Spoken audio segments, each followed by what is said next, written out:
So you want an updated video with the measurements that I have changed in my theory of my uncle's 11 herbs and spices. Before I get started on this, I want everybody to know this is my theory based on facts that I've done 2 years of research within my family, members of the family that knew Uncle Harley, that their father, Lee Cummings, worked with the recipe, had knowledge of it. Lee Cummings was the nephew of the Colonel, by the way, folks. He was the nephew that was directly involved in mixing the recipe for Colonel Sanders. He was the nephew, not Joe Lettington. Uncle Jim occasionally he was another nephew. He occasionally mixed the recipe with Lee. He was very close with Uncle Harley and Lee. But everybody wants to talk about the Colonel's own nephew, Joe Lettington, who was actually the Colonel's second wife's nephew.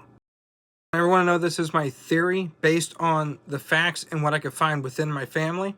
This does not reveal 100% what Uncle Harley's recipe is, but it gives you enough information to know what is bullcrap when somebody starts leaking a recipe. This isn't something that just slipped out of a scrapbook into the news, conveniently.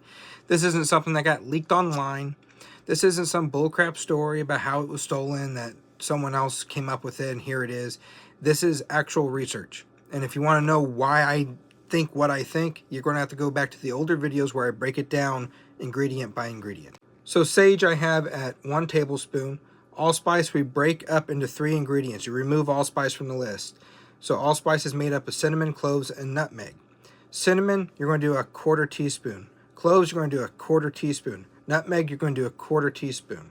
You get the red pepper. I had it at 1/2 a teaspoon before. Do a 1/4 teaspoon. Coriander is 1/2 teaspoon. Ginger is a 1/4 teaspoon. Garlic is 1 teaspoon. White pepper is 1 tablespoon. Black pepper is 2 tablespoons. Cardamom is a 1/2 teaspoon, but I like to put a full teaspoon in there now. That's what I believe the secret ingredient is. It cannot be proven because I only got cardamom from 2 factors. One, it was one of 3 ingredients between 1929 and 1940 that was rare and expensive to get in Corbin, Kentucky for its time. And my grandfather remembered that flavor of cardamom in the original chicken. You're going to use cake flour if you want to do it right. Uncle Harley used a fine sifted flour, cake flour. Makes a cob shape in your hand when you give it a squeeze. You're going to use 6 teaspoons of salt. Not part of the 11. You put this in with the ingredients after it's mixed with the flour. 6 teaspoons of salt. You don't have to do MSG, but do 1 teaspoon of it if you do. And 3 cups of flour. You can use lard, vegetable oil, or canola oil. I've recently started using vegetable oil like Uncle Harley used. He started with lard though, and even up to the 70s, some franchisees still used lard.